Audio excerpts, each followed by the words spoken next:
Good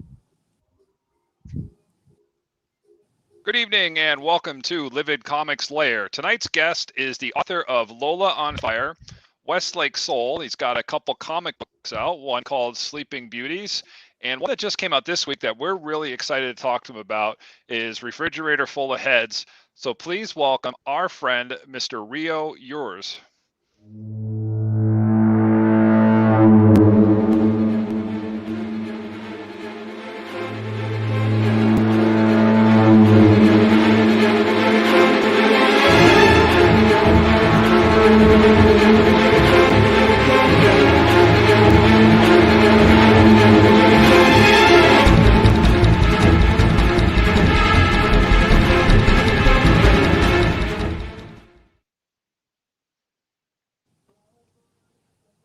Good evening.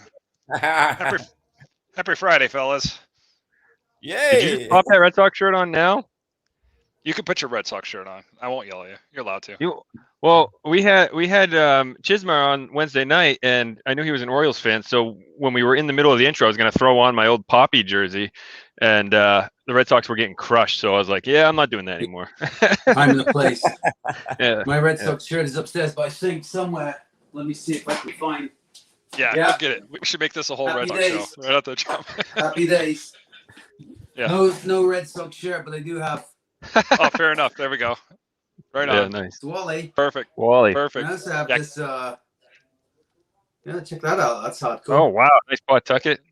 Nice. Pawtucket, yeah. Yeah. There you go. Yeah.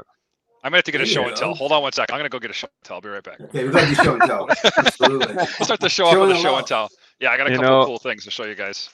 So Joel and I live in New Hampshire. So we're both pretty close to Fisher Cat Stadium. So anytime Boston's AA team comes through to Manchester, I try to get out there and see it. So I saw like Benintendi and Yohan Moncada when they were coming through, and I was sitting like front row. Yeah, it was just so cool because tickets are so cheap. You can sit right up on the field, and it's like it was awesome. So. That would So be here we- amazing. Yeah, I actually lived. I lived in upstate New York for a little while. I lived in Hudson Valley and Dutchess County, and I lived right next to the stadium for the Dutchess County Renegades, which is Nice. it's great that you're so close to like a AAA stadium, but unfortunately they were the farm team for the Yankees. So Yeah. you win some, you lose some. Right. Well, yeah. Hey, we got the Blue Jays AA team, but at least I got to see Vlad Jr. like 5 times, for the year he was there. So that was fun. But Yeah. And I live in out. Oh, what's this? What do we got? That's is that a Rafael's, Devers rookie? Yeah, signed, Rafael, right? yeah. Graded 9.5/10. All right, that's a good one. That's Ortiz. good. I try not to do the glare. Thanks. Screen. Big Ortiz. Papi? Yeah. Oh, you got the Alright, Twins one, signed? right? That's when he was David Oh, no. Arias. Oh yeah. Okay. And I- Ostentatious. Yeah. Here we go. I'm going to end it with a bang here, and we're going to go on with the show. So here we go. Here we go. Teddy Ballgame, Ted Williams, Oh, there rookie you go. card. No There you go. fucking way. This is the guy. That's Ted old. Williams. Man. Was Ted that- Williams is the main guy on that ball. Yeah. On any ball. Is that replica? I don't think so, man. I got it at a junk shop in the middle of a pile of pigeon shit and junk. It might be. I think it's the real deal. I gotta send it out and get it graded. It That's does, wild. I will say Yeah. over cam, it does look like a newspaper clipping, but whatever you say, Yeah, it smells real. It smells like death, so it could be real. It could be. Yeah. I tell you, I just done it on the baseball while we're just talking about anything and shooting the shit. I live maybe an hour and a half outside Toronto, and so whenever the Red Sox would come in to play the Jays, I used to, before it got stupidly expensive, I used to drive down, and after the Jays went back to back in the World Series, their popularity tapered off a little bit, certainly after the baseball strike. And nobody was going to the games, and they did the thing called Toonie Tuesday, where you Yes. could go watch a game for $2, right? You could go Yep, watch a remember Major that. League Baseball game for $2. Wow. And luck would have it, the $2 I spent, I went to see Roger Halladay pitch against Pedro Martinez. Wow. Oh, my Like gosh. two of Nice. the all-time greats. Pedro's Right, my and favorite had all-time player. Pedro, yeah, he's not even Pedro close. was So, just amazing, and those two had a real rivalry, yeah, and when they were at the apex of their game too, and I think the Red Sox won the game. I can't quite remember. I was just in awe. I paid $2 for that game, and it was probably the best 3 hours of entertainment I've had outside of a Bruce Springsteen concert. You know what I mean? Like, yeah, right. It's crazy to say. You're sitting there and you see it, and you're watching two guys throw a ball, and there's no runs because they're both aces, and you're just thinking. But it's riveting, right? Because you're waiting for one of them just to make a mistake, or you're waiting for the catcher to make a bad throw, or whatever it is, to second base or whatever on a stolen run attempt or something. You're waiting for something to happen, and but it's riveting, and it was baseball at its best. It was two athletes, the apex, absolute stars of the game. There aren't many sports where the defensive player, the person who's trying to stop you from scoring points, is considered like the hero. Do you know what I mean? It's always the offensive players, the quarterbacks, the basketball stars. In soccer, it's always your Ronaldos and your Messis and the ones who are scoring the goals. But in baseball, obviously you got your big hitters, you got your big pappies and the such, but the pitchers are the real stars, and rightly so. It's good times. It was good time. Oh man, that's a dream game right there. I've seen Chris Sale live a few times. I saw Josh Beckett when he was the ace. I never got to see Pedro or any of those guys from that era. So I saw Kurt Schilling live once, but man, I can't even imagine. I used to go out in the driveway and pretend to do his wind-up as a kid. Like that was, I just tried to imitate him. I was not a pitcher, nor was I good at it. So, but best pitching duel I saw was David Wells, Randy Johnson, and David Wells beat him on a one-hitter complete game at Fenway. That's awesome. Oh, nice. Yeah. Wow. That was awesome. Yeah. Yep. But I remember when you were saying, it was actually used to be less expensive to fly to Toronto to go for the $2 Tuesday games, stay overnight, and then fly back to Boston than it was to go see a game at Fenway. So a lot of people were used to do that. Oh my God. Yeah. Right. Yeah. Okay. Yeah. That's crazy. Yeah. Yeah. It's different now. I tell you, like you used to, even if you weren't going for like a $2 Tuesday game, you could get seats right along, this first base line, maybe 2 or 3 rows up, maybe $30 or $40. You'd always get great seats. Parking was not expensive. Beers were pretty well priced, but yeah, it's all changed now. It's probably $150, $200, easily. And that's not even sitting, in good seats. That's up on the third or tier or something. And it's like, you know what, I'll just watch it at home with game day on, and I'll see where the curveballs are dropping and then the breaking balls, and I'll have a beer that costs me like $2 and I'll be fine with that. Yeah. Yep. Oh man, it's great. Awesome. Well, I didn't expect to talk about baseball that long. That's great. I can do it all night. That was great. Yeah. Great chatting, guys. I'll see you next time. All right, good night. When you guys talk about baseball, it's like fuck. I have no fucking idea. Baseball is something. No, it's a big thing in America, but here, in Brazil, I lived in Ireland for some time, but even there, like people don't talk about baseball. It's an American thing. Like if you can classify when you talk about sports, like America, United States is about baseball. Nowhere else in the world, maybe in Canada. I'm surprised that you have baseball in Canada because I've never heard of it. But fuck, it's so big there, and we have no idea. And you guys, American people can sell everything, but you couldn't sell baseball. I don't know why. So Japan love their baseball. Oh yeah, they're Costa huge. Rica love their baseball. Yeah. In Canada we have it because we're so close to the States. And we get all of the American like TV feeds up here. We have a team. We used to have 2 teams. We had the Montreal Canadiens up here. What are they called? The Montreal Alouettes, was it? Expos. Yeah. Yep. We get my Montreal teams mixed up. Coming back. And then they became the Washington Nationals, right? That's what happened. Yeah. Yep. So yeah, we did have a couple of teams, but I don't think it's the great American pastime. It's definitely bigger in the States than it is here. Although a lot of kids play it here, and we still got baseball. So, when I first came here, it was baseball diamonds as far as you could see, and maybe every now and again you'd see a soccer field. But that's switched around. Now it's soccer fields everywhere, and every now and again you'll see a baseball diamond. but we Wow. still have them. And it's probably the same in the States. I remember first time flying into the States, I knew I'd arrived when I looked out of the window and I saw all of the baseball diamonds, like, you know, on the ground below as we're coming into land at Logan. And now when I fly into the States or anywhere over North America, you look out of the plane and it's soccer pitches everywhere, Oh, right? yeah. So Oh yeah, that's soccer's really blowing up in the States. Yeah, it's just when I was in school, we didn't even have a soccer team until my senior year, and now it's like the main sport. I feel like that most kids focus on. So, but a funny story about Rogerio in baseball though. So he says he doesn't know shit about baseball. He's illustrating one of our comic series that's a baseball series. It's called Dead Ball.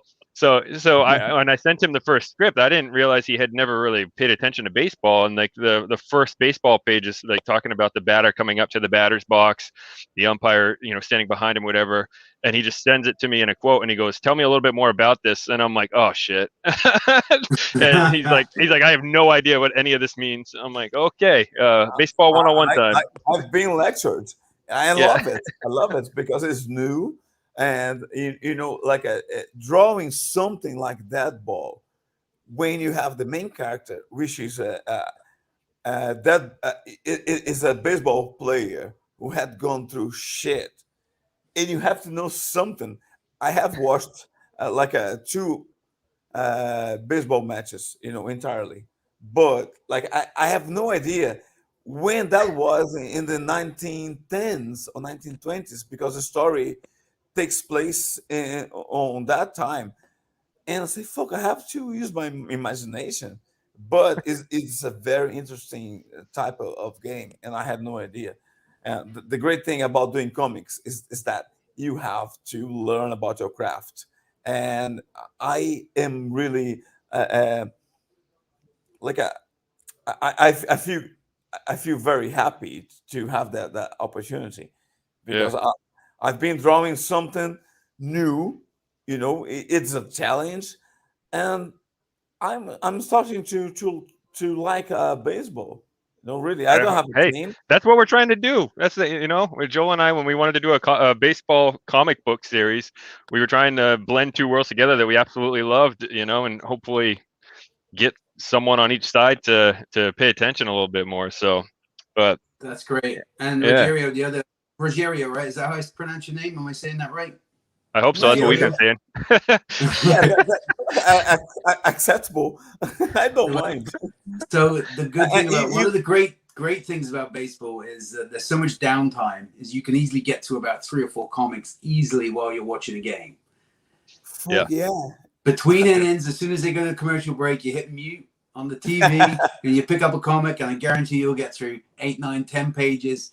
And they do that like throughout the whole game, and by the end of it, you got a stack of comics you finished. It works for books too, novels, whatever you want. There you go. It's great.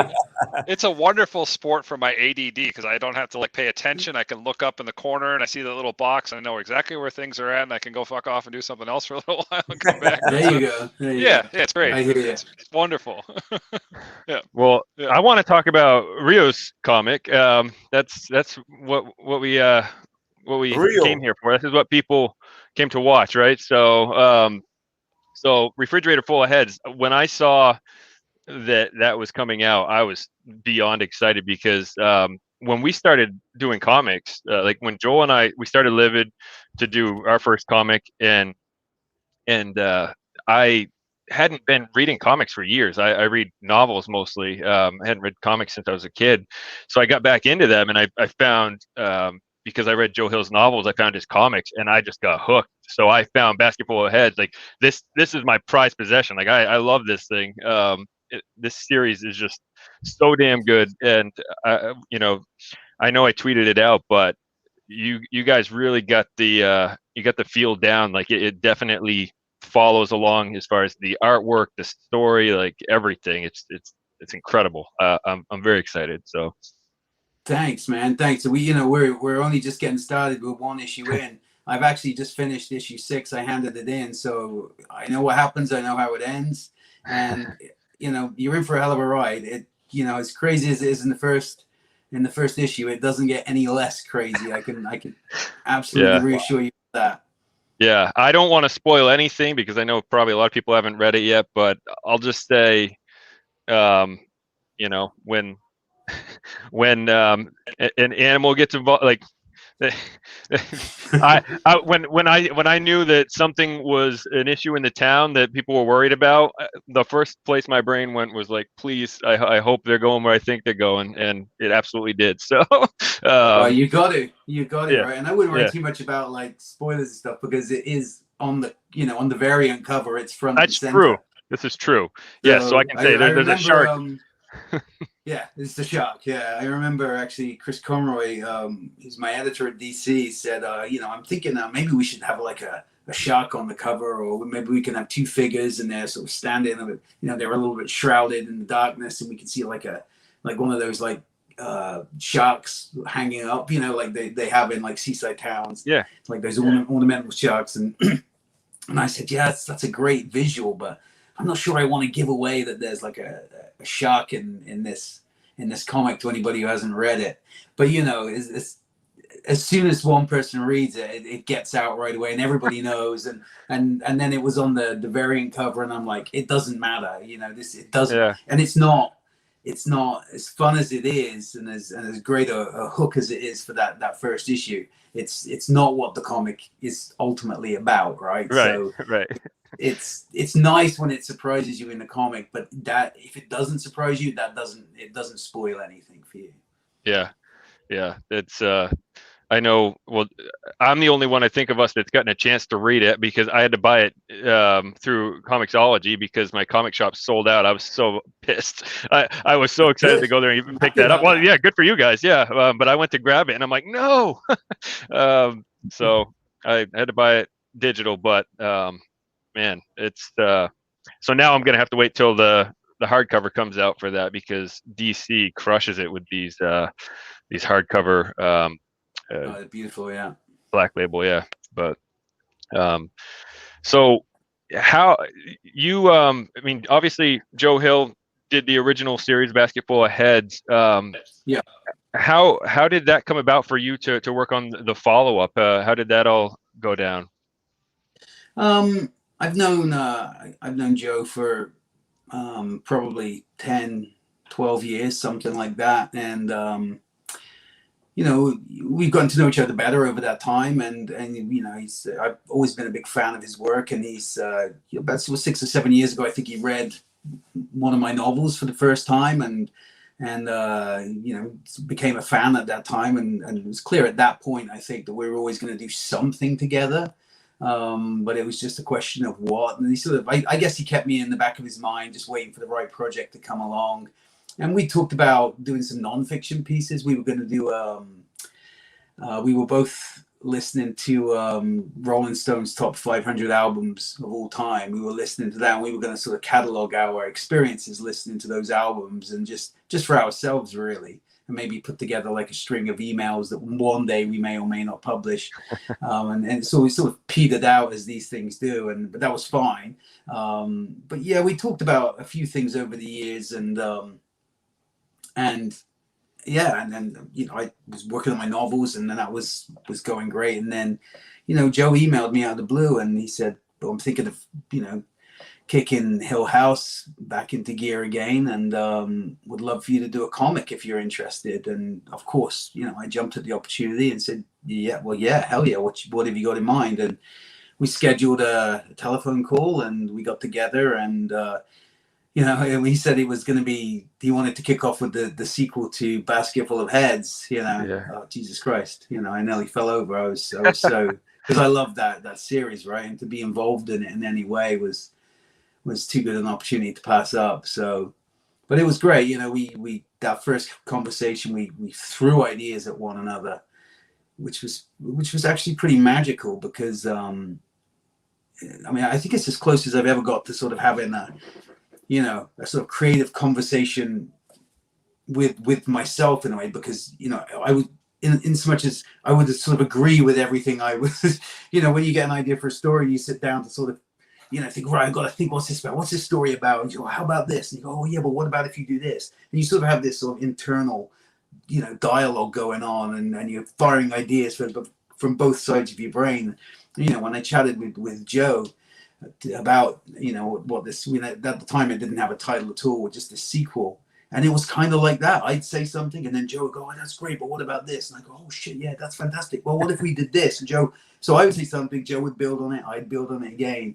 And at the end of it, you know, I had this whole page full of notes that I thought, you know, and I looked at it afterwards and I thought, holy shit, this is fucking crazy. I can't, it was just nuts. It was two guys just gabbing for an hour about absolute nonsense. And I thought, I can't make a comic out of this. This is just crazy shit. And then, you know, so one voice was like, you can't do this. You got to come up with something else. And the other voice on my other shoulder was going, you can absolutely do this. I'm like, what? The shark? It's like, oh, fuck yeah. You got to use the shark.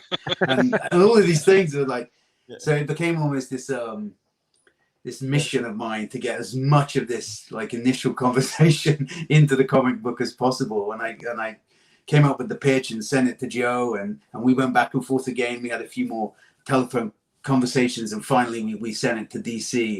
You know, I wrote it out as this, you know, 7-page pitch, and Jesus Christ, I was so proud of it. And I thought, yeah, they're not gonna turn this down. This is dynamite. And I sent it in, and yeah, and they loved it. So here we are. That's really awesome. Speaking of crazy shit, like, how have you come to that title? Because I think it's so catchy. Yeah, well, you know, I thought we were going to call it Basket Full of Heads 2, right? Because it was, you know, obviously then that would be the natural title. And I thought, okay, we can do Basket Full of Heads 2. Yeah, we can come up with something for that. And then towards the end of that first conversation, Joe said, well, you know, you've really got to come up with a new title because you can't call it Basket Full of Heads 2. I'm like, oh, shit, yeah. He says, there's got to be something else. It's got to be like car trunk full of heads or suitcase full of heads or something like that. And I said, yeah, okay, just let me think about it for a while. And you know, as I was like going through this page full of notes, and, you know, we had the shark thing and a few other things. Yeah, I don't know if it was something within those notes that sparked that, or if I just thought of the refrigerator and it influenced something within the notes. I can't quite remember which way around it went. But as soon as I had that refrigerator full of heads, I knew it had to be called that. That was the one thing. I didn't know whether this would stay or that would stay. I don't know how much of this the editors would accept. I don't know how much of this Joe would be happy to run with towards the end. But I knew for damn sure that it was going to be called Refrigerator Full of Heads. It is better. It is better. For me, it's an improvement because it sounds really great. Well, it takes it up to the next level, right? Because that's what you know, sequels are all about. You want to just crank it up a notch, and it's. I mean, like in the first issue, when you see a refrigerator, you're like, oh shit, there it is. You know, it's very serial killer, right? It's very serial killer type of thing too. Is put your body parts in a fridge. That's what they do, right? So. Oh man. Well, ultimately, you can get more heads in a refrigerator as well. You know? Exactly. You know, you got to crank it up a little bit. Creepy. Yeah. It's creepy as fuck. Like first time I heard it, I said, "Fuck refrigerator." Like I don't have a basket, but I have a fridge in my home. So fuck. Every time I was opening, oh fuck, full of heads. No, I don't want that. I didn't. I loved that title straight away, and I actually didn't. You know, I went to work on the pitch night. Like I said, I wrote this big pitch, and I never told Joe the title at all. I never told him it. I just wanted him, not even in the email or anything. I just wanted him to open the document and it pounced right up on the screen, you know, and just for him to go, yes, that's the fucking title. And I don't know if that happened or not, because, you know, he just wrote back and he was like, yeah, this is great. I'm going to send it off to, you know, Chris at DC, and we'll go. Actually, it was a different editor then. And we'll see where we go. And I was like, dude, what did you think of the title? Like, I had to ask him, you know. Oh, man. Said, oh, yeah, great. Title's great. Yeah, I love it. Yeah. So the title sells. Well, I hope so. You know, it's certainly eye-catching. I have to say, it was probably one of my all-time favorite tweets when you tweeted out the mailman had to deliver him this big box, and right on the front of the box it said "refrigerator full of heads." Yeah. Yeah. I don't know, man. Well, I don't know what they think happens to this house, but Does the Oh, light bulb that's a ever good burn one. out in the fridge, or is the light bulb functional the whole story? Well, you got to be able to see what's going on in there, right? So, Yeah. Yeah. I really wanted to do. I really wanted to do like that. You know, you see in cartoons where someone flicks off the light and you just get the two eyeballs shining Yeah. in the darkness, right? Like Tom and Jerry on those old cartoons. And I kind of wanted to do that, but I didn't really have a place to put it. You know, the gag would be, oh, so the light does go off when you're in, you know, when you shut the door. But I don't know, it was just all too cheesy. I didn't really get, and it, you know, it wasn't there. So, Yeah. but I wanted to do that gag. But yeah, the light does come on when you open the door. Even though it's an old refrigerator, the bulb still somehow works. But you know, I have to admit something. Like, I'm very jealous of you because you could do something that I could ever dream of. Like, you're a creator. You work in the field, which is very hard to get in, and you're also an accomplished musician. How is that for you? Have you ever got a time when you had to choose between being a musician or a creator? How was that for you? Well, I like music and I play guitar and I sing a little bit, but I, you know, I think accomplished is a bit of a stretch. As you know, and I do like I don't want to like put myself down as, you know, as a musician, and I'm not bad, but I knew it was never a question as to which direction I was going to take, because I always felt that I was a better writer than I was a musician, and I was always more confident writing stories, novels, etc. And whenever I picked up the guitar, I always did so almost apologetically, like, "Oh, guys, you know, I'll do my best." Do you know what I'm saying? Yeah, I do. And you know, I've been playing for a few years, and you know, slowly getting better. But like I think I reached the peak of my musical capabilities about like 20 years ago, and I haven't really ever seemed to get better than that. But with writing, which I think is my, you know, true talent, if such a thing exists, then it has, you know, I do feel that if I look at the last 20 years, even the last 5 years, you know, I can definitely see a progression there, whereas I haven't in music. So it wasn't a hard decision to make. And you know, music's just something I like to do. I like to pick up the guitar, and you know, if I hear a song that I like on the radio, I'll work out the chords and play and sing along and annoy my family for a few weeks with that song, and then move on to something else. I've just been playing Beastie Boys' "Fight for Your Right to Party." You know, Oh, nice. There you go. it's like 3 chords in the whole song. You know, it's the easiest song. You know, those power chords are just the easiest, but it's so much fun to just jam on. You know, and it's so nasty. You know, you put the distortion on your guitar and you crank it as loud as you can. I mean, I got the amp rigged so high that I could actually feel like the air, you know, pounding out from it, and I just love it. And the whole house is fucking, turn that down, but I can't hear them, and I love it. I just came up with right. I just came up with part 3 for your series. You got to have kick drum full of heads. Would be, you know, the next series would be kick drum full of heads. So. There you go. There it is. The touring band. Like the greatest thing about doing music is like you can jam off, but when you're a creator, you cannot do that. There's a difference.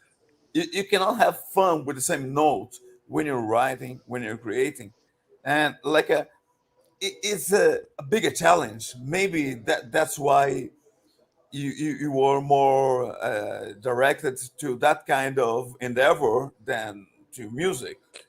I don't know. I'm just traveling, mind traveling here.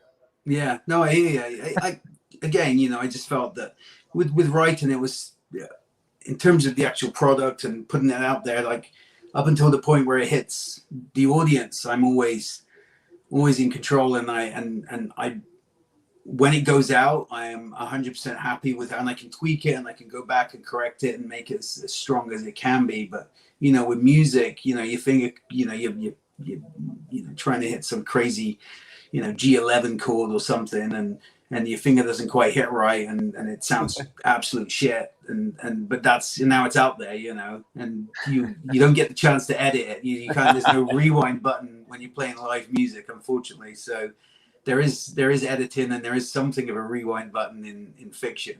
and I just like having that control. I don't like, I guess I just don't like to make a fool of myself too much, although I do it all the time, particularly when I'm drunk. When you hit a wrong note, can be so embarrassing. Yeah, you just gotta look at the other guitarist. Like, was that you? Was that you did that? Yeah. Come on, man. Yeah. It's like fighting in an elevator. Yeah, people are having fun, but you're like, oh my god, I did that. I know what you mean. Well, I haven't heard your music, but I'll say you probably made the right choice from the career perspective, because thank you. I mean, so, and I don't know if anyone else has said this to you, but I'm sure it's going to happen. It's I'm always looking for new authors, right? And when I saw Refrigerator Full of Heads, and I saw your name, I started researching, and that's when I discovered your novels. And I'm like, so I bought Lola on Fire, and I'm like, this is freaking awesome. Yeah. So I did the audio version. I was telling Joel, and I forget the guy's name. I actually saw that you did an interview with him. Jim Meskimen. Jim, yes. Yeah. He crushed that book. Like, the narrator on audiobooks can really, sway someone listening to it, and he just was so good. So I wanted to say that about him. But yeah, Lola on Fire is incredible. I just pre-ordered No Second Chances because I was so. Oh, thank you. Thank you. But Jim's great. Jim. Sorry, go on. I was just to quickly say about Jim. Yeah, sure. He's been got such a great voice, and he's like a master impersonator as well. That's his sort of, I guess, he's an actor, and he's a voice actor, and he's great. He's an incredible impersonator. He's actually, if ever you see like a KFC commercial on TV, Colonel Sanders in the background, that's Jim. He is nice. He is the voice, and that's not a kid. I'm not joking. He is the voice of Colonel Sanders, because they employed him, and so whenever you hear KFC, that's Jim Meskimen who narrated Lola on Fire. And I think he might be doing the next book. I'm not 100% sure. I probably shouldn't say that because I don't know for sure, but I've certainly asked, made it clear that I would love for him to do it, but I guess it's up to the publishers. But yeah, he's got such his voice work is incredible, and he's a really nice guy, and he really respects the process, and he respects the art. And I've developed, and this has never happened before with any of the other actors who have, I've been blessed to have them read my books, but haven't developed a friendship with them or anything. But I have with Jim. We've emailed, we've chatted, and he's just a really lovely guy, and would be thrilled for him to do the next book too. Oh, that would be great. So sometimes, you'll be into the story, and, the narrator, you almost cringe sometimes if it's a male trying to imitate a female, or vice versa, or they try to do a different voice. You're like, oh man, just do your normal voice. But yeah. he does. Yeah. I know you guys haven't done the audiobook version of it, but man, the way he switches it up, it's just incredible. But, so I definitely recommend that book to anybody. And so I was going to ask, the reason I brought that up is because writing comics versus writing novels, obviously they're two completely different structures in how you do it, different fan bases. So you did Refrigerator Full of Heads, you're doing Sleeping Beauties. Were those your first ventures into writing comic books versus writing prose? No, I actually did a comic book with Chris Rios, formerly of IDW. You guys know Chris Rios, right? Yeah. And this was probably 12 years ago. It was Chris Rios has a series with Ashley Wood called Zombies versus Robots. Okay. Which is a lot of fun. It's just a lot of fun. It makes absolutely no sense, but it's so brilliant. It's so much fun. And it is exactly what it says it is. It's zombies versus robots. And he put out an annual one year, and he asked three, it was himself and three of his writer friends. I was one of them. And he asked us to do a story each for it. And just a little 12-page one-shot thing. And I'd never written anything in comics before. I didn't even know how to sort of go about how do you even start. And yeah, I bought some books and literally, the Dummy's Guide to Writing Comics or whatever it was. And a good friend of mine, Chris Golden, he's written Hellboy stuff in Baltimore, and I've known Chris for years, and he's one of my best friends in life. And I said to him, how the hell do you write a comic? What do I do? Where do I start? And he sent me one of his scripts for, I think, Oh, that's awesome. yeah, I think it was like an early Baltimore or something, one of his early scripts anyway. And I was like, oh, okay, I can totally do this. So yeah, and I wrote to Chris and said, yeah, I got this, man. I can do this. No problem. And yeah, so I sat down and wrote. That was 12 pages, and it was a totally different process, obviously. Right. But that was my first venture into comics, and then there was nothing for years and years.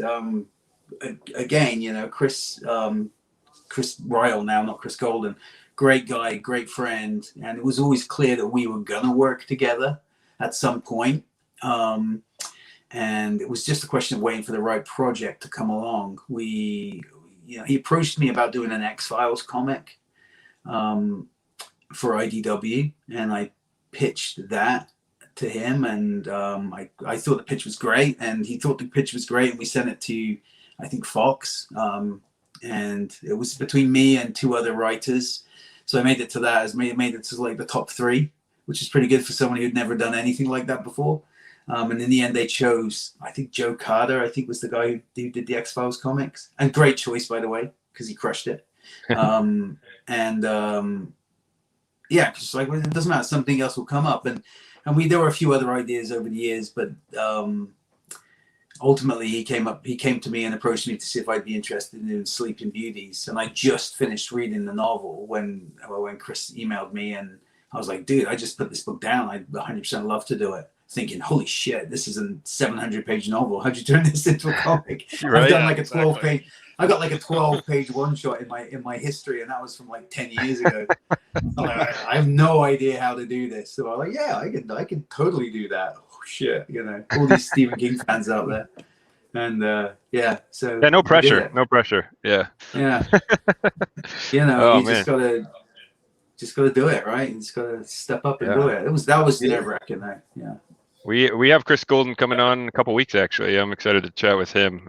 Just picked up his new short story book too. So I didn't even realize you guys were friends. That's cool. Yeah, he's one of the best. Chris is vast of talent. He's an incredibly talented writer. Chris can do something that I've always really wanted to do. Like I feel I'm a good writer, but I'm also a slow writer. And Chris is a good writer, and he's a quick writer. So he can write quick and he can write really good. Whereas I think I can write good, but I'm not quick. And I just wish I had that talent to be able to do both. And he's not married. Yeah. Well, he is married. His kids are growing up. So that might be the difference. So we've no excuses. yeah, no excuses. No, he just gets on with it. He knows it's got to be done, and he can do it, and he does it well. So not only is he, he has this vast talent, great ideas mind as well. If ever you're talking to him about ideas for a story, or if you send him a story that you're working on, he'll always come back with great ideas. You think, shit, yeah, man, that's fantastic. Just a great guy. But above all that, when it comes to helping other writers, when it comes to putting other people before himself, you'll find no one kinder and no one better in the whole field. He's one of a kind. He really is. He's just awesome. He's a great guy, and of course super friendly and just lovely. So a very good friend, and friend for life. Right. That's great. Rio, have you ever had like issues with lack of self-confidence and insecurity, things like that? Because as a creator, we have to deal with things, we have the kind of imposter syndrome, things like that. Yeah. But some people never have that, and I would love to be like those people. And I'm curious, when I ask that, I try to understand myself. No, it's a good question. I used to. It was like confidence and insecurity issues would come from whether or not I would be published at the level that I felt I should be, you know, published at, or published at all to begin with. You know, I when I started out writing, I thought this is what I was born to do, and I'm going to publish, you know, all of these books, and I'm going to be big, you know, rich and famous, and all of those things. Just never happened. So you kind of lower your expectations, and you get to the point where you're like, I'll just publish anything, anywhere. Just somebody give me a contract to sign. I will do anything. And, you know, you start to develop those insecurities you're talking about there, those confidence issues. Shit, maybe I'm not as good as I thought I was.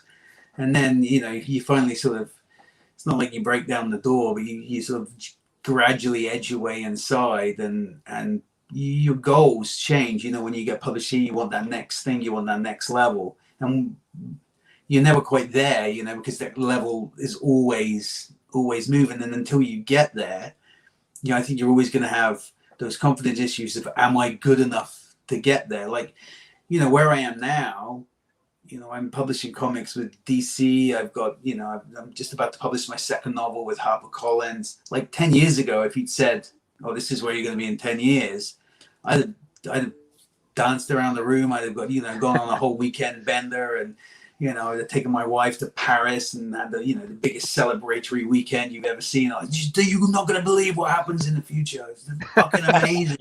I'm going to get all my dreams are going to come true. This is happening. Somebody told me. But, you know, now that I'm here, you just want that next thing. I actually would love a book of mine to, you know, to sell a few copies. You know, my books don't sell worth a shit, and I wish they would. And I want the comic to do well, and I hope it does. You know, I think it's off to a good start. I'm not sure, but yeah, I'd love. At this point, my confidence issues come from the fact that I don't think I'm selling enough copies of my books, and that's concerning. Yeah. Yeah. Oh, There's always yeah. something. There's always something. I don't. Yeah, but you're so. Sometimes it just takes getting optioned or something, right? Like, I mean, Lola on Fire would make an amazing movie or Netflix series or something, you know. And then it's like, oh, what's this? Oh, there's a book on this. Oh, and then like, I don't know. I mean, I would be shocked if, you know, you don't feel that that's changed in the future too, right? I mean, it's. I hope so. When Yeah. I don't know. It's a weird industry, but I don't know. Like I said, you goals keep so.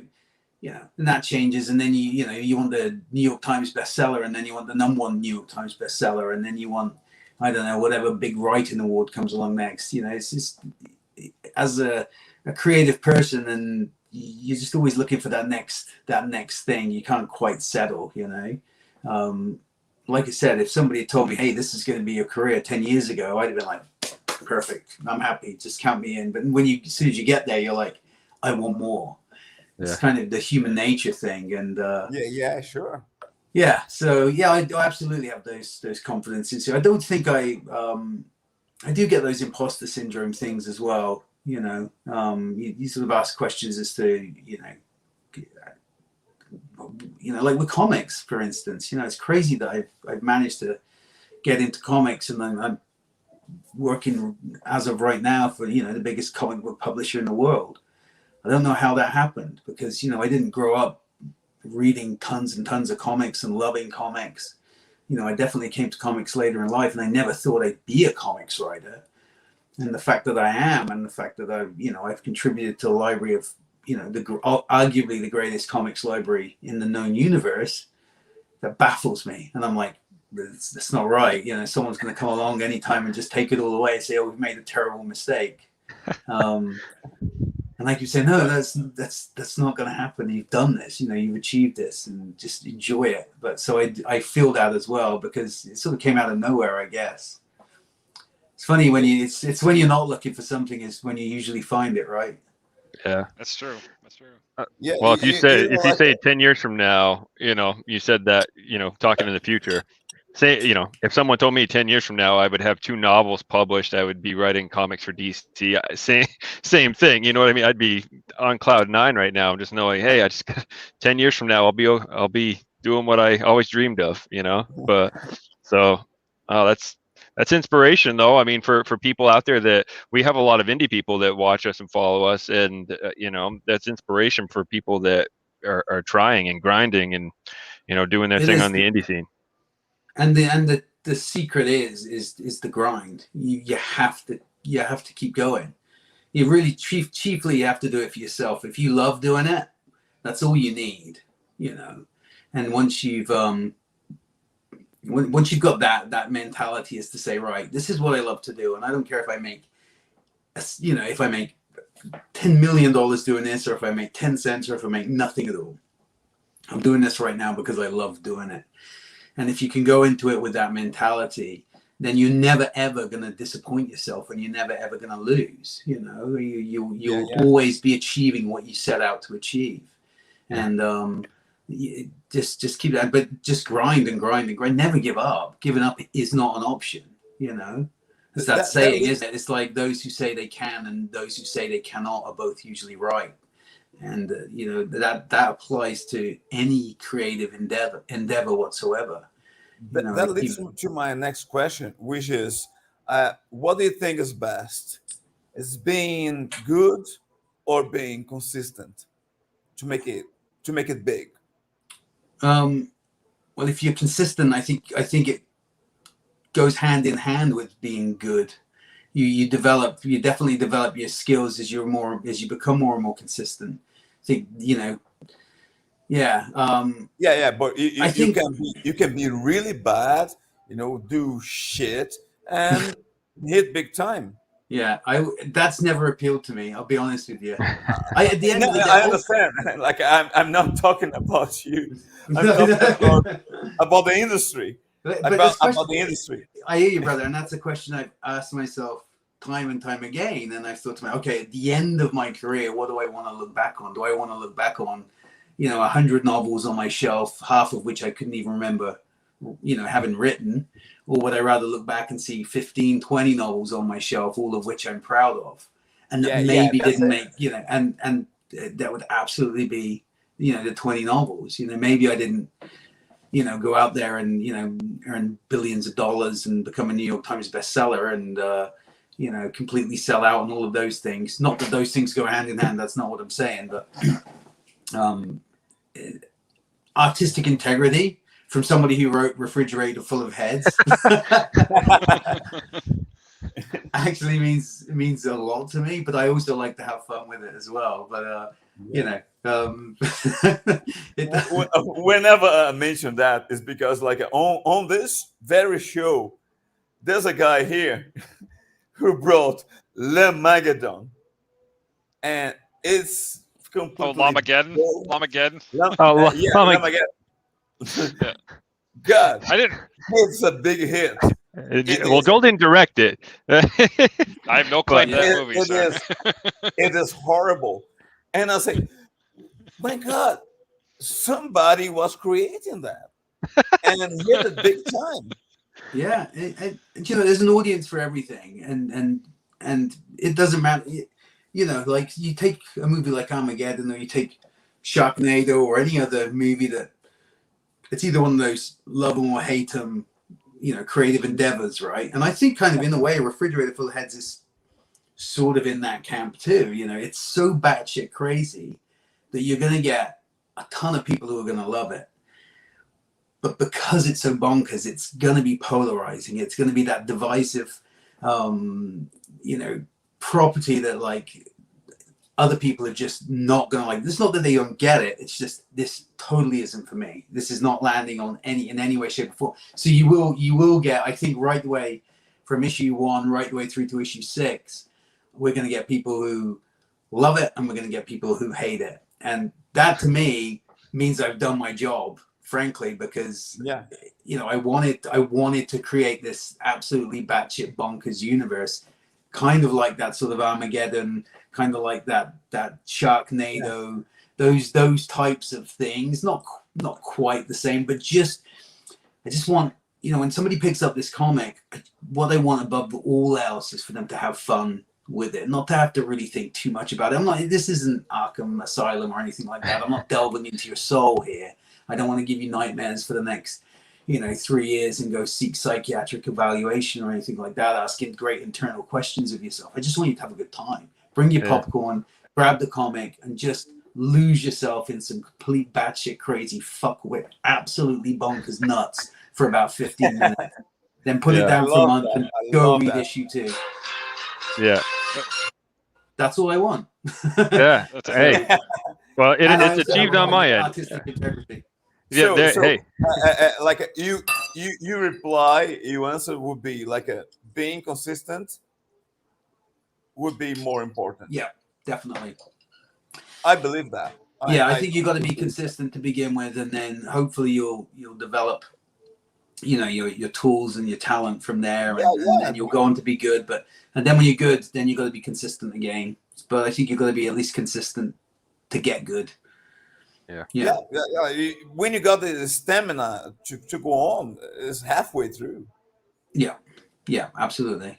Yeah, it's not easy, and there's so many aspects to that not easiness of it. Obviously, writing something that nobody may ever read, only sort of friends and family, and plowing all of the hours and all of when there's so much else to do in life now. There's so many things you can watch podcasts, you can stream anything from anywhere in the world at any time.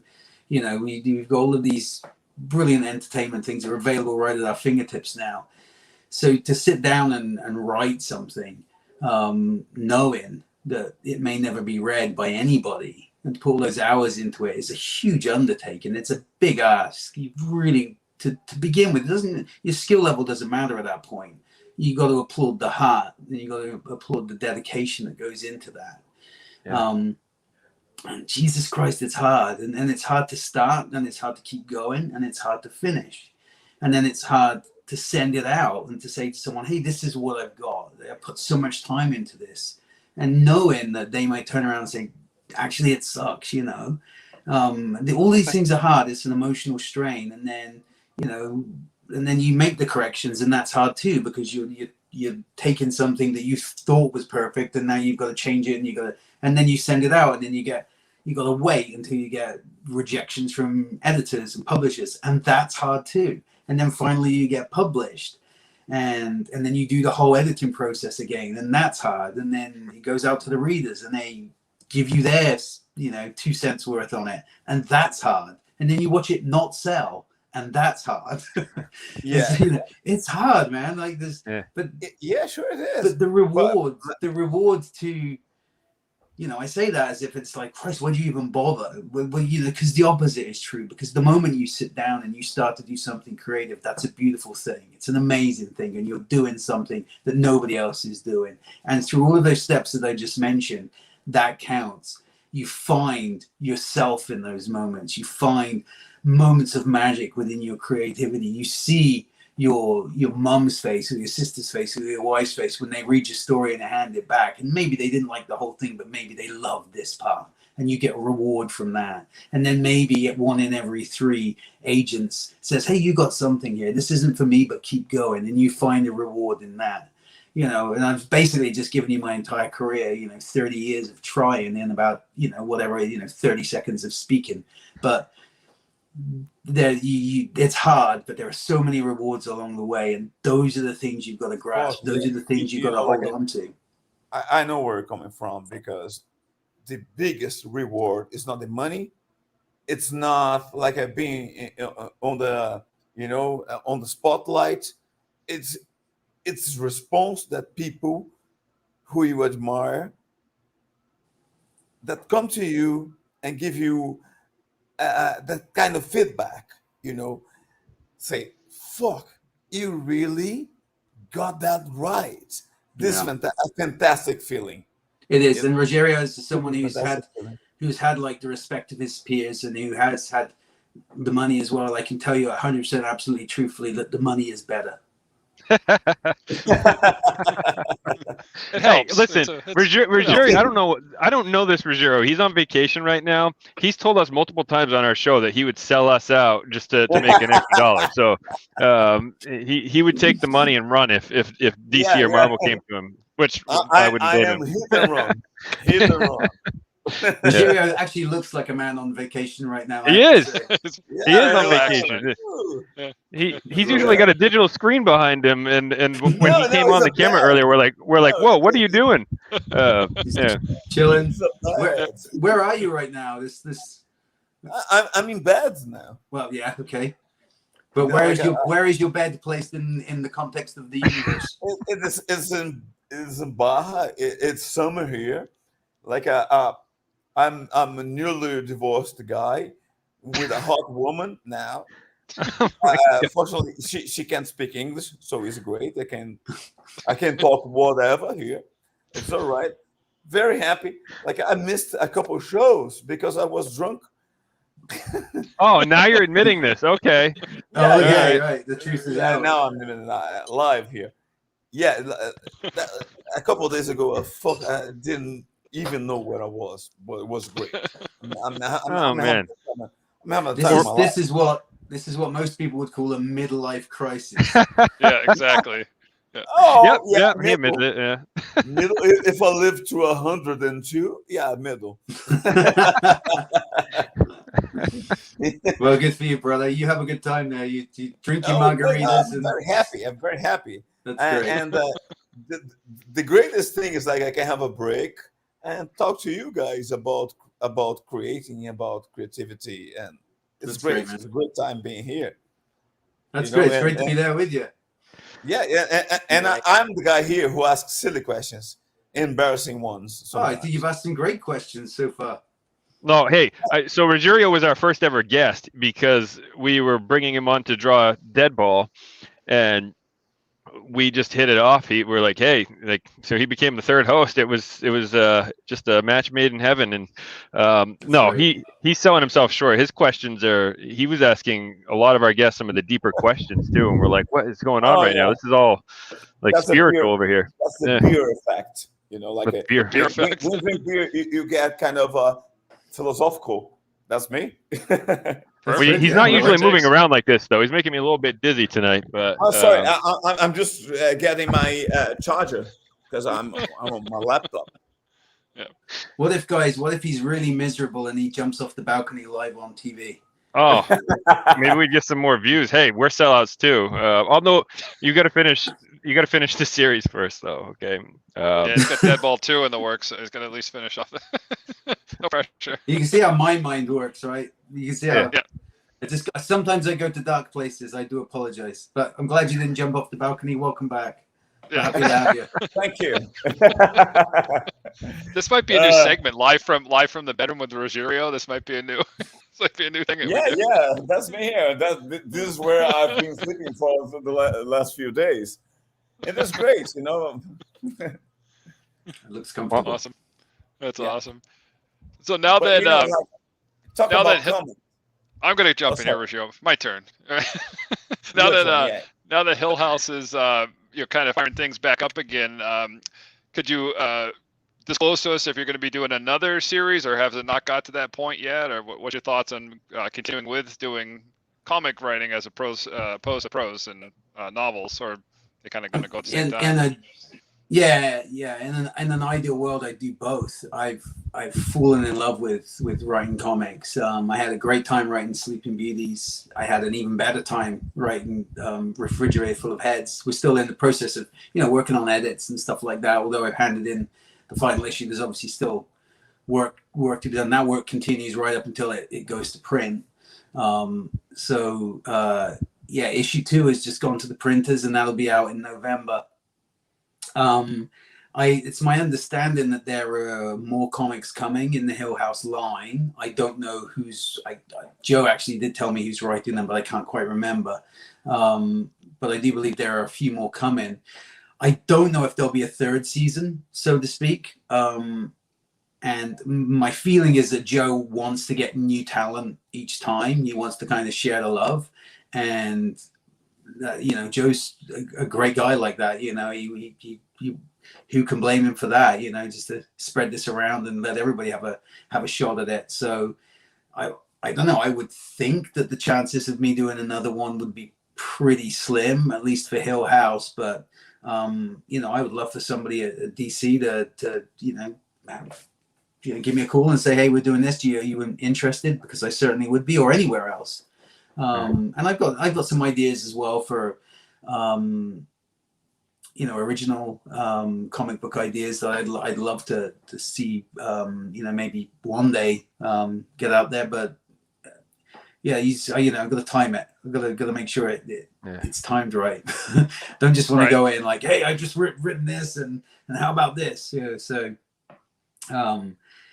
I guess the short answer is I would love to continue in comics. I just don't quite know when that will happen, or even if, to be honest with you. Well, I guess Yeah. if you're doing your own, right, then you can, right? And it's so easy now in the indie world because you can do short print runs and things like that. And it's real approachable, easy to do that now than it was, say, 10, 20 years ago when you have to order 1,000, 10,000 books at a whack. You know, you can do 40 copies and send them to your friends, and you got one, right? You got one out there, so you can do things like that now. Yeah, exactly. Yeah, that. I mean, I guess that would always be an option, but you know, I definitely try to sort of land with you know, sort of, you know, sort of more established print, you know, a publisher first and foremost. In you know, indie publishing is great, and I've got a lot of time and respect for those who publish within the indies, both in prose and in comics. There's some great work out there, some great artists doing great work. But you can't be the paycheck at the end of the day, you know. Right. Yeah. And you know, you it's just and as a writer, as someone who writes novels, you know, I'm hoping that you know, Refrigerator Full of Heads, you know, you always look at the things that might shine a little bit more light on your other creative endeavors, you know, and it would be fantastic if like yourself, John, you know, you went out and you bought Lola on Fire and you pre-ordered No Second Chances, and all we need to do is clone you 10,000 times and everything's good. I was just gonna say I'm only one person, but it got me. You know, that's at least 2 times because I'll get because it too. So. That's the thing, right? I'm sure I won't be the only one. It's you know, you see, oh, this is one of my favorite comic series. You know, and this guy's writing the follow up. Like, what's this guy about? You know, and you start researching, and I'm like, wow, this book's got really good reviews. And I read the synopsis. I'm like, this sounds great, and I liked it so much I pre-ordered No Second Chances, and that's all you can hope for, right? Is just you know, going. Yeah. That's made my day, yeah. And you know, and I like it. You know, I joke about the 10,000 times thing, but you know, it would. I expect Refrigerator Full of Heads to hit a big audience. I think it's going to do pretty good, pretty well. And just for even a small percentage of new readers to come from that would be wonderful. I would love that. That would be great. You know, prose fiction is first and foremost, and I guess that's my sort of love. That's, you know, how I got into writing and what I've always really, really loved doing, and what I will always do, regardless. You know, even if, you know, every publisher in New York City closes their door in my face, which could happen if No Second Chances doesn't sell. There are no second chances.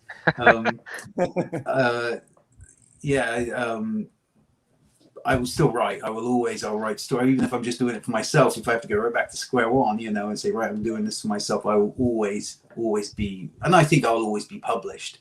But comics, you know, I love writing comics, and God, I really hope it continues. But I think I need someone to come and say, hey, we want to do this. Are you interested? I don't know yet if I know enough people, or if I'm established enough in the industry to sort of, you know, start knocking on doors and say, hey, you know, have you got anything you think I'd be good for, or I've got this idea, how about we work on this together? But yeah, I'd ultimately love to do both. That would be tremendous. They're just two different animals, and it's I mean, I'm just starting out on my journey, but my passion has always been writing prose. Like, I wanted to write, you know, I read it in 8th grade, and like I fell in love with horror. I wanted to write horror novels, and I started writing Yule, which is our first series. That banner behind Joel, it's pronounced Yule. I started writing that as a novel before we ever talked about doing comics, and then the pandemic hit, and that's when we started chatting. We worked together at our day job, and he's a fine artist, and asked if there was any comic ideas, and I'm like, actually, this would work much better as a comic. So yeah. I had no idea how to write comic books. So I was copy and pasting paragraphs from the prose and sending it to him, saying, yeah, I think this would work on this page. And like, so it's so different. And do you feel, you know, when you're writing a comic, I mean, it's like you're almost writing a movie script too, right? Like you're like the director, because you're also, I don't know how your scripts are when you write them, obviously, but explaining shots and angles, and it's just a whole different different style there. Did you find, I mean, I know you said you found that difficult at first, but when you're writing a comic script, does it take a bit to to get back in that world? For example, when you're writing a scene, versus writing in prose style, like explaining like a camera angle and so forth in your script? I mean, it is entirely different. I mean, the fundamentals are the same in regard to story and character, and conveying plot, moving from A to B to C, 3 acts, all of those things. But certainly when you for me, prose fictions, I like my characters to internalize a lot. I like for the reader to really get deep into the character. And oftentimes I found in the comics that I've done, I haven't really been given as, and I don't think the comic really wants to get it. They want to get to the action. They want to get to, they wanted the comic to move along as speedily and as swiftly as possible. That's not to say that they don't love, comics readers don't love characters and they don't love internalization, because I know they do. And there's a lot of really great, thoughtful character based comics out there. But just the ones that I've done, they've been sort of more action based, and I found that certainly when I sit down to write a comic, I think the first thing I do is I write the dialogue. I take all of the important dialogue that I need for that comic in order to tell the story. And I'll sort of go backwards. I'll start with the last scene, because I'll know what scenes are happening in the book, and I'll write the dialogue for the last scene. And I'll say, okay, I've got this many pages for this many pages for this, which gives me, now I've got 10 pages for all the action scenes in the book. But I make sure I get the dialogue down first, because I feel ultimately that that's the most important thing, because that's where we can develop character. That's where we can forward the story and all of those things. Because those, as a prose writer, those things are still the most important things to me, story and character. And you love it if you've got like 8 pages for your action scene, then that feels like a real luxury. But sometimes if you've got this much dialogue and it only gives you 6 pages for your action scene or whatever, you're like, oh man, I'm gonna have to cut this or do something somewhere to try. So it's a question of going back and forth and snipping here and going there and seeing which lines you really need and cutting it down a bit more, and maybe that gives you a couple more panels here. But there's also the other side to it as well, is it's not just a question of how many panels do I have or how many pages do I have. You might only be able to get 3 panels on this page, because those 3 panels tell a certain part of that sequence, and it would just feel wrong to put like that 4th panel in. That 4th panel actually belongs. It needs to be the first panel on this page. Do you know what I mean? Mm-hmm. Yeah. So the pages have to be set out right. So whereas you might have, I don't know, 20 panels, say, and you can do that over like 5 pages. It might be that the way it's set up is that you really need 6-7 pages for those 20 panels, just because of the way the panels are laid out and the part of the story you're trying to tell. You want each page to end and begin on the right beat. Yeah. So it's a lot of sort of gymnastics back and forth, a lot of, for me, and I could be doing it entirely wrong, but I want each page to be in and of itself its own work of art, Mm-hmm. And so it's entirely different from prose in that regard, because when I sit down and write a story, I don't have to worry about, you end a chapter and then you start a new chapter, but you don't have to worry about hitting those beats in quite the same way. It doesn't have that, that same visual presence that a comic book has. And a lot of that came, I had to learn that on the job. Sleeping Beauties was I was about to call it an audition, but Jesus Christ, that was a big audition, You're adapting a Stephen King, an Owen King book. And that was a 700-page novel, and they were 700 big pages, Yeah. And I think when Chris Ryall first approached me about it, I think he said it was going to be an 18-issue series. And this was back when comics were, I mean, I thought they were 24 pages, but I'd known that some were down to 22. Yeah. So I thought at least 22, 18 issues, and I sort of did the math, and I thought, okay, well, I can do that. I can fit 700 pages into that. That's still quite a lot of comic. And then when the contract was signed, he told me it was 10, 20-page issues. So I lost like half of what I thought I had. Oh, man. And I thought, holy shit, how am I gonna do this? And so it was trial by fire, very much so. When you learn to be economical and just hitting the right beats at the right time. I think Sleeping Beauties, you know, as a first comic, you know, not really including that zombies versus robots thing, which was a lot of fun, and it was a good learning experience, but it was a long time ago, and it was its sort of own individual thing. It was a tremendous learning experience, Sleeping Beauties, and you know, it for me, when I read it back, it kind of jumps around a little bit more than I would like it to. And, you know, I can't really make any apologies for that, except to say that I would love to have had at least 10 pages more in every issue, because I'm aware of that. You know, in order to sort of successfully adapt this massive story, I had to squeeze an awful lot. I was like trying to get the clowns back into the car, you know what I mean? And I just didn't have enough room for all this stuff, and it does kind of jump around a little bit more than I would have ordinarily. Like, I would have liked to spend more on this scene. I would like to spend more time with this character. I just didn't have enough time to do that with. Maybe a more experienced comic writer could have done that better, or maybe they could have you know, known which scenes they could have trimmed down even more. I don't know. All I know is I did the very best job I could, and I think it's still a great comic book. And I think that those who are reading it are on board with it now. We're on issue 7, so we're nearly there. It's 10 issues. Are enjoying it, and I can't wait for like the final issue to come out and for it to be collected and for it to go out to an even bigger audience.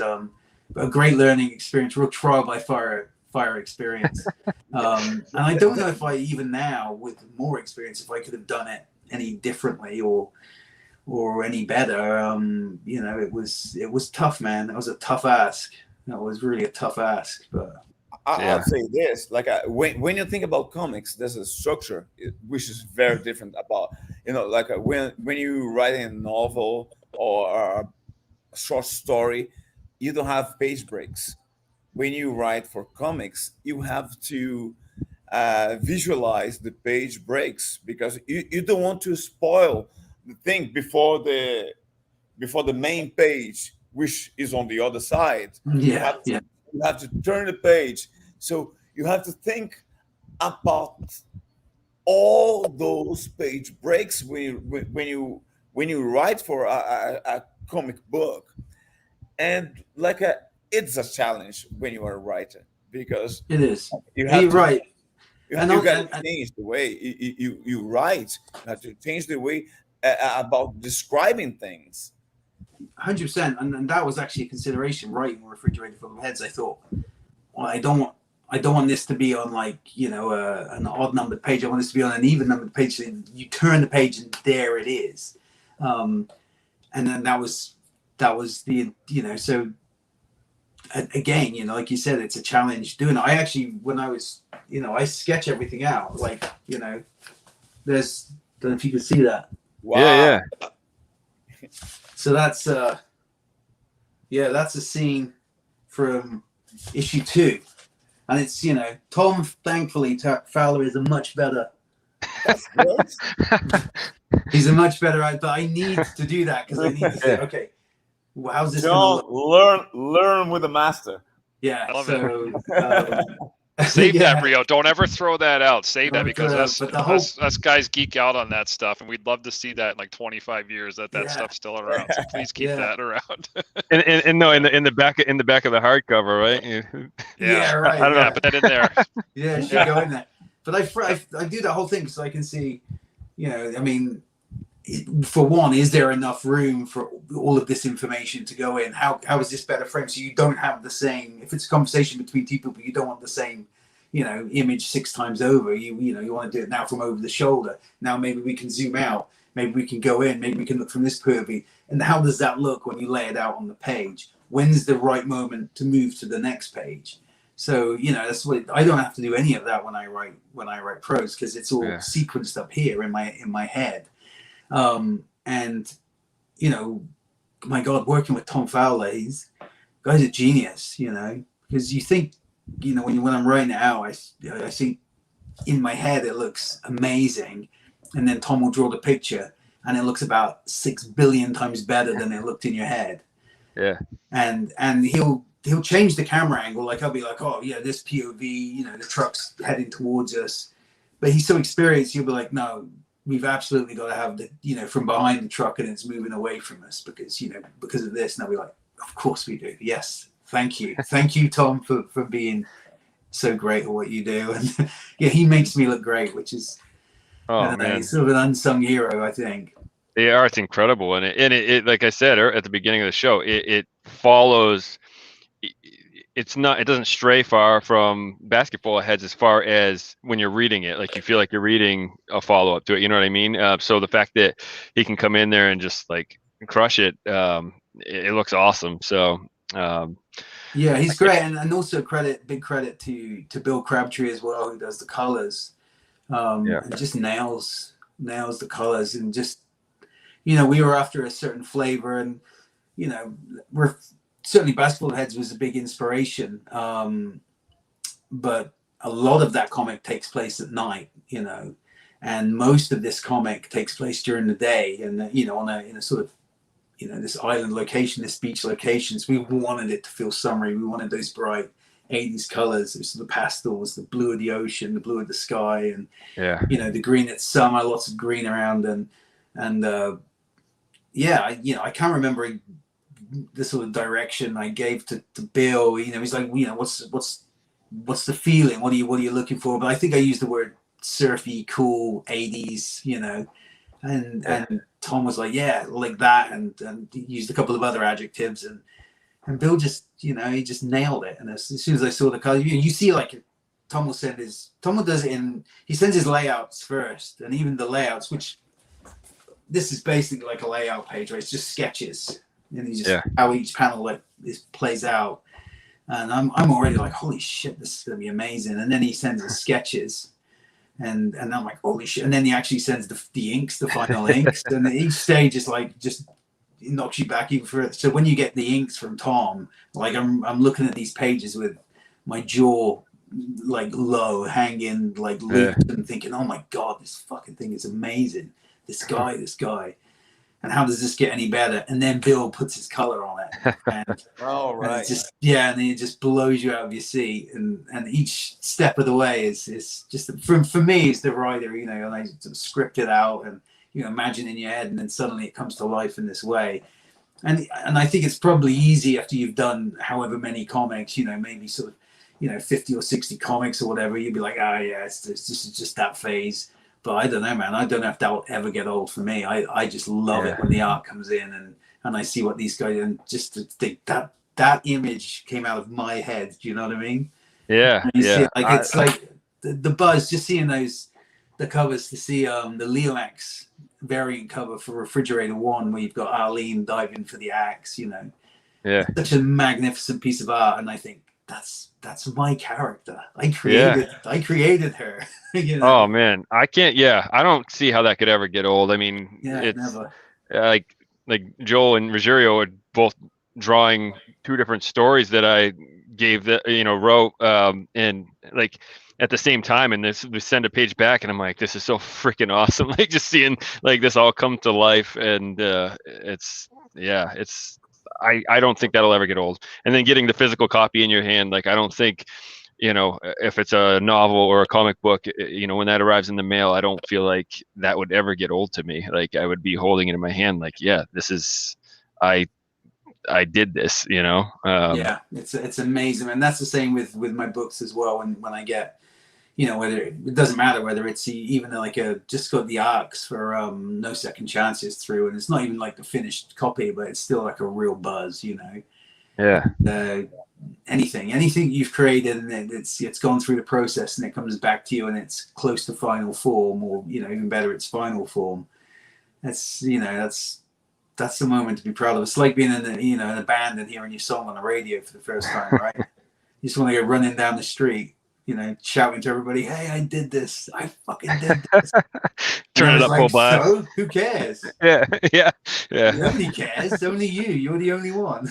Yeah. I think that was like that for us when the book actually came from the printer, right? I don't know if you had that, Rio. If you ever had that moment when it like arrives to your door and it's real, like, and it's there, right? Yeah, that's fun to see the final product finally after months and months and months of doing this thing, and here it is. God. Right? Yeah. No, I wrote a novel called The Forgotten Girl, and it was my first book with a major publisher. Macmillan, St. Man's Press published it, and the box arrived at the house with the final version in, and it was my George McFly moment. Yes. You know, and I'd always imagined that happening to me. I'd always thought, oh my God, it must be amazing to sort of open the box and there's your book inside. And, you know, he says to Marty, he says, you put your mind to it, you can achieve anything. You know, he was just this kid in the 50s who was scribbling stories in a notepad, and there he is, you know, 30 years later or 25 years later or however long it is, and he's got this finished product. And I thought, shit, I got to have my George McFly moment. And then I got the box of books that was delivered, and in my head I'd always imagined opening it myself, you know, but in the movie his wife opens the box. Right. I don't know if you've noticed that it's not George McFly, but his wife opens it. I can't remember what's her name in the book, in the movie. Can't remember. Marty's Oh man, Lorraine. What's the actress name is? that's my favorite movie of all time, and I can't remember her name right now. It's a Marty pathetic. McFly's mum's name. Yeah. Mrs. McFly. I've seen it so many times as well. My mind's gone. We've all gone blank. But anyway, she opens it. The older version, she opens it, and she goes, "Oh, your first book." And so I had to get my wife, just to make this George McFly moment complete. I got my wife to open the box. And she, you know, what's funny is one of the little continuity things I caught on that scene was she goes, "It's your first novel," and he's doing pretty well financially before the book arrives. Don't ruin the movie for me. Knock it off. Just that's something I was thinking. It's like, oh, he must be doing some other. Yeah, he must be doing some other writing. Maybe he's doing, I don't know, sports writing, or for the papers and things. Or, who knows? We're not all struggling broke, you know, wannabes. Yeah. Talk about yourself. I'm still struggling. Yeah. Yeah, it's that was a magic moment. That box arrived, and yeah, it's cool. I thought, I got to get my wife, just to complete the George McFly moment. I need to get my wife to open the box. I'll Did you have have a friend outside waxing your car too? Did you do all that? And Yeah, Biff. Yeah, I think you're that far. There's a feeling of accomplishment when you finish a great page. You know, whenever I finish a good page, I say, "Fuck, this is it," and you never get that on your daytime job. Like I do. I don't ever get that. You know, like I have a daytime job and I do comics at night when I have time. And the feeling that you're doing the right thing is something, it's beyond imagination. This is something that we reach for. You know, like being paid is great, but, you know, it's not about how much. It's about the feeling that you get when you do something and you think to yourself, this is done and it will be there for generations to come. You know, yeah, absolutely. But that's exactly what I was talking about earlier, when you look for those rewards, right? And certainly, you finish the page and you're proud of it, and you just look at it and you think, oh my God, I did this, and there's nothing quite, no other feeling in the world quite matches that, right? Yeah, that's an amazing thing. Yeah, and that's the same. You know, if I, write a short story, and you'd never know how the general public are going to react whenever you partake in a creative endeavor and you hand it out for public consumption. You do so on the understanding that it's going to be subject to public opinion, and the thing with opinion is everybody has one, and the other thing is everybody's opinion is valid, you know, because everybody's different. So Yeah. you just have to be able to take the good with the bad, you know. That's it's not like a devil, it's just the way it is, you know. Not everybody's going to love what you do, and that can be hard, but principally when you love it, when you've hit that moment, you've done that thing and you think, oh shit, I'm proud of this, you know, that's the best feeling in the world. Yeah. And whatever comes as a response, like it doesn't make much difference. Doesn't like it doesn't, you know, because you're right, buddy, because you know you've got to take everything in, you know, because you'll get in any creative endeavor, you'll get the bad reviews and you'll get the good reviews, and I think you have to regard them both equally. You can't get down on the bad, and you can't, you know, get overly excited about the good reviews, you know, because ultimately what they are is they're people's opinions, and they're both valid, and you've just got to keep doing your thing, and you know, good or bad, no matter how people respond to something, whether it's a book, whether it's a comic, whether it's a painting, whatever it is you do, you know, when you just got to keep going and just enjoying it and doing it for the love of what it is. And you know, maybe it's different when what you're doing is you know, keeping the lights on and keeping the walls from the door, and it absolutely has to be good in order for it to. But you know, there's not many creative people, honestly, who are in that position. You know, most creative people do it because they love doing it, or you know, in the case of, you know, Stephen King, he absolutely loves doing it. He doesn't have to worry about the money anymore. Right. But you know, he does it now because I don't think he knows even how to stop. You know, it's just it's just who he is and who he will always be. It's not for everybody. Like whatever you do is not for everybody. It's for a few people. It's for a small group even. Yeah. And if you take a compliment, all right, but you have to take on the same measure a criticism, which is very hard sometimes. When you go beyond compliments and criticisms, is all right. It means that you're above that. You know, you do for the sake of it.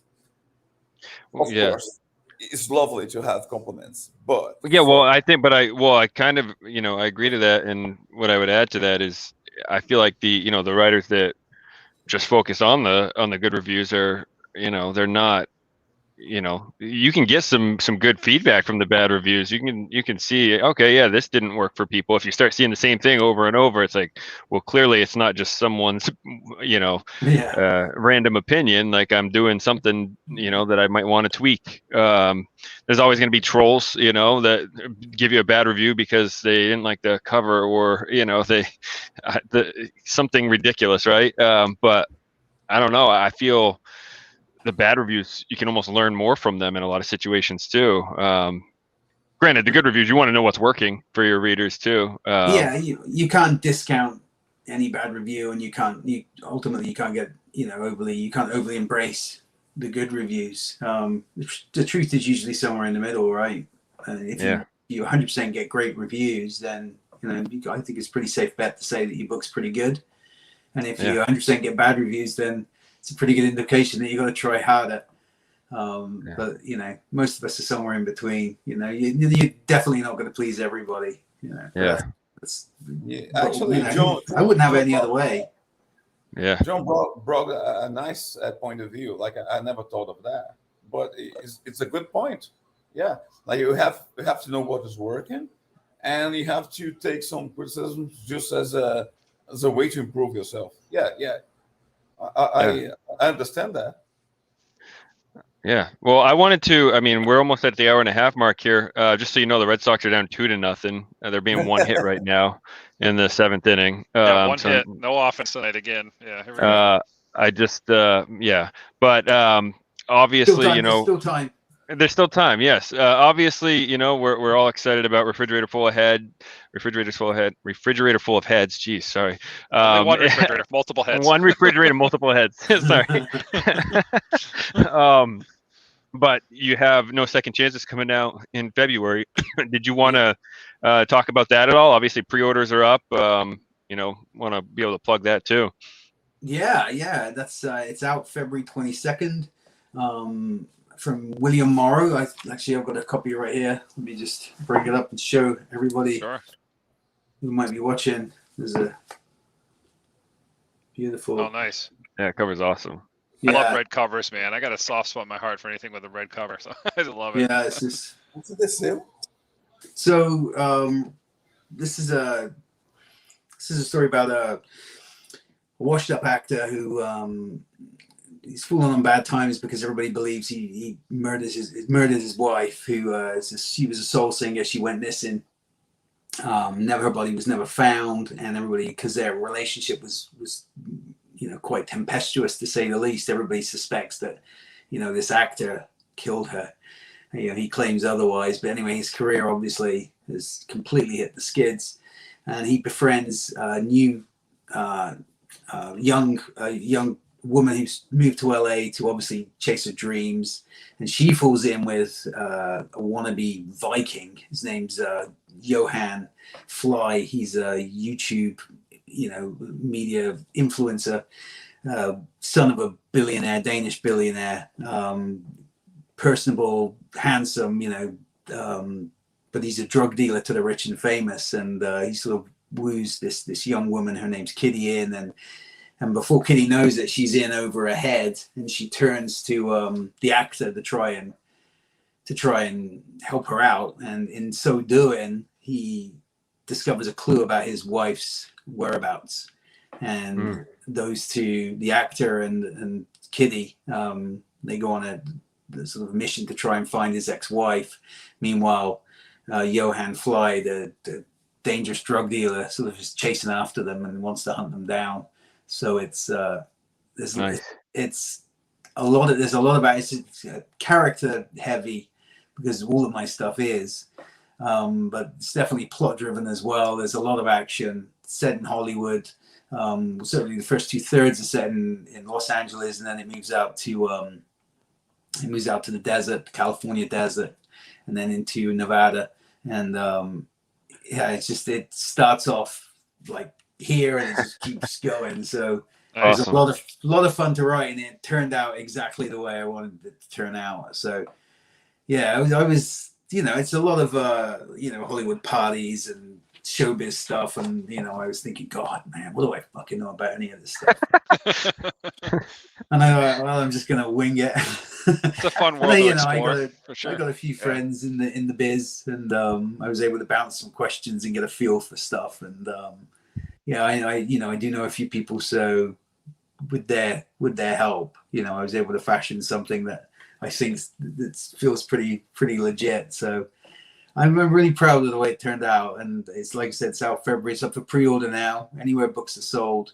And I would love people to go out there and read it, and let me know what you think. Find me online and tell me.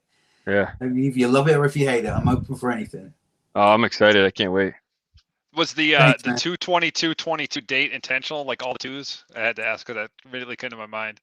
Well, the publisher decided what date it was going to be sold, and if that helps sell more copies, then all I think that's very to neat. them. Yeah. You should do something at like 2:22 in the afternoon, because that's just the way my mind works. Yeah, no, exactly. Yeah. Right. Yeah. I thought that was good, and if it helps people remember, then that's great. 2/22/22 twos. I was trying to think of like the storyline and how I could some way marry the release date with something to do with the storyline. I don't know. I can't make it jive. You can't make it jive, but I don't know. But yeah, it's a good date, so yeah, I'll run with that. Yeah, well, I'd say to people day, for sure. Right. Well, people definitely should pre-order. Though I didn't realize how important the pre-order numbers were. With books, like as far as like advertisement and all that. Like I used to just be like, oh yeah, I'll grab it when it comes out. And now I'm pre-ordering everything that I know I'm going to buy. There's no reason not to, and it helps big time for publicity. So yeah, it does. Yeah, you can. That's why you see certain writers, they go into their second print run before the book even comes out. It's because the pre-orders have basically swallowed up that first print run. That's a good place to be for those, who can get there. I haven't managed to do that yet, but maybe one day. We'll get Yeah, you there. it is. And then as it, as it starts to gain momentum like that, then more and more people hear of it, and it's so self-perpetuating, right? There's this snowball starts gathering speed, and that's very important. So please, if you're thinking about it, pre-ordering is great. I'd love that. Absolutely. My wife's going to get a lot of books for Christmas. I know that's going to happen. Yes, Joe, you're a good man. There you go. Yeah, she's a big reader too. So she powerhouses through, one of these big, 700-page novels in like a day and a half. She's a maniac. Nuts. That's insanity. She's one of those people. Yeah. She's one of those people. Blows my mind. I can't. Yeah. And the comics are the same way too. She'll just, she'll read Basket Full of Heads in about 10 minutes, and I'm like, oh my god, like how did you do that? Yeah, that's amazing. I wish I was more like that as well. When I was younger, I was reading a book a week easily, but it seems to have slowed down a lot these days. Don't get through nearly as many books. Maybe 20 books a year, whereas before it was easily 50. But you take what you can get. Usually while I'm watching baseball. Yeah, audio's been a big help. The like with the Audible things, that's been great because I can draw while I'm listening, so that's a big help for that too, to get through a lot of books. Oh, that's great. Yeah, that's fantastic. Yeah, you find you can concentrate all right on both? Oh yeah, I'm very much what do they call that? I think it's called kinetic learning or something like, I don't know, it starts with a K, but when you're able to do things with your hands, you actually pay attention more to things that are being told to you. And I used to get in trouble in school for this. Like they thought I was like fucking off, not paying attention, drawing. And it's like, no, I can actually retain the information better when I'm doing something actively. So that's amazing. Good for me. Yeah, just great. Weird the way the brain works, but just does that too. You have to plug my own work here, but I published a book 12 years ago, something like that, called Westlake Soul. Yes. And I think it's probably one of my favorite books that I've written. Certainly, it was really well reviewed. And I'm only mentioning it because you both mentioned you listened to your audiobooks. But the narrator on that, I can't remember the guy's name, but he did a really good job. And it's like it's an 8-hour audiobook. But if you've got a credit on your Audible account or whatever, and the book is out of print now, there is a limited edition out there. Beautiful limited edition, gorgeous illustrations by a guy called Vincent Sammy, South African, I believe. Amazing illustrator. One of my favorites in the field. Owen King did the introduction, and I don't know, it's a story I'm really proud of, and it's one I still try and get people to read if they're looking for something in mind. But you can't, other than that limited edition, you can't actually find it. You can see, you might find an old paperback on Amazon, but it might run you as much as $900. Yeah, right. Yeah, one of those guys, yeah, it's become really, really hard to find in paperback. But the audiobook, I believe, is still available. I think That's awesome. Still available. And the reader of that, the narrator, is fantastic. And I think that's well worth checking out if you're looking for something to listen to that's going to be quick and entertaining. Sure. Yeah. And then let me know what you think. Yeah, absolutely. Check that out. Got my credits coming up on the 3rd of November, so next week. So man, you know what? Yeah. You know what happened to me is I used to do audiobooks on my commute, and now with the pandemic, we're all working from home mostly still, and I ended up building up like 15 credits because I used to go through a book in 2 days, on I had an hour commute each way, 2-3 days, and so they were building up, and then we started our podcast, and I'm like, oh, this is perfect because I prefer a physical book in my hand, but I'm not the fastest reader. It's going to take me at least a couple weeks to read a 400-page novel, just time-wise. So but now I'm down to 2 credits because I've just been cranking out books because we keep, talking to different authors, and we'd like to be prepared and support our guests and all that too. So that's great. Yeah. But I appreciate it. Oh, absolutely. And this has been awesome because, like I said, learning new authors to follow. And I mean, I read Stephen King from 8th grade up and through college. He was the only author I had even touched, pretty much, outside of like children's books when I was reading. But and then I picked up Brian Keene in a bookstore. I'm like, oh, what's this zombie book? And that just kind of opened my mind to reading other authors. But but now the show is just sending it to another level. So that's great. Yeah. It's never too late to sort of expand your horizons. I still find that with comics. I did read comics when I was a kid, but I never really paid too much attention to who was writing them and who was drawing them, and even really the publishers outside of DC and Marvel. But I think it was Why the Last Man that got me got me into comics to begin with.